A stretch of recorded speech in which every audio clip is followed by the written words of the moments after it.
Switching tracks now to Bengaluru, a court has issued a non-bailable warrant against BJP leader B.S. Yediyurappa after he failed to appear for questioning in a case under the POCSO Act. The former Chief Minister has now sought relief from the High Court, and the matter is coming up in court at 2:30 this afternoon. He has been booked under POCSO and IPC sections relating to sexual harassment after a woman alleged that the BJP leader sexually assaulted her 17-year-old daughter during a meeting at his residence in February. We have Radhika with us to get us more on this. Radhika, it's very unfortunate that the mother who had complained and filed that complaint has died of lung cancer last month.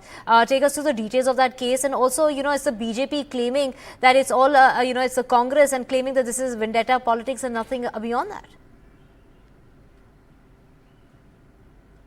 Yes, that's what the BJP in the state is claiming. Of course, trouble mounting for B.S. Yediyurappa. Now, special court, in fact, issuing that non-bailable warrants against him, which means his arrest could be imminent at this point. Now, of course, this was issued on the grounds that Yediyurappa did not cooperate with the CID, did not appear before it when it was asked to appear, and therefore this NBW has been issued. He was issued notices to appear before CID multiple times in the past, but that was something, that Yediyurappa did not do, of presenting himself before the CID. So therefore, despite notices being issued, he did not comply with those notices, which is why now the court going ahead and issuing that NBW. Now, the prosecution also pointed out that Yediyurappa had been trying to influence the family of the victim by, in fact,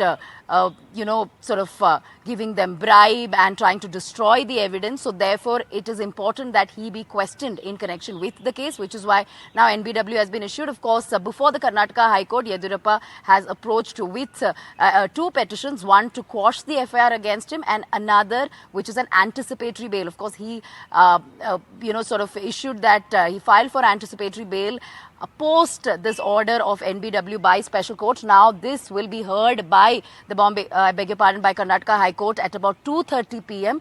So we'll have to wait and see, what kind of orders will be passed. But certainly, trouble mounting for B.S. Yediyurappa. He is at the moment not in Karnataka, is what we are being told. He's perhaps in Delhi. Multiple reactions coming in from both the Congress and the BJP. Of course, BJP calling this vendetta politics. Congress saying that the law is just taking its course. Remains to be seen what orders will be passed by the Karnataka High Court after Yediyurappa approached the court with an anticipatory bail application. Of course, this is in connection to the case, a POCSO case in which a 17-year-old was allegedly sexually assaulted by the former Chief Minister. The complainant was her mother. She has passed away, and now the complaint is being taken up by the victim's brother.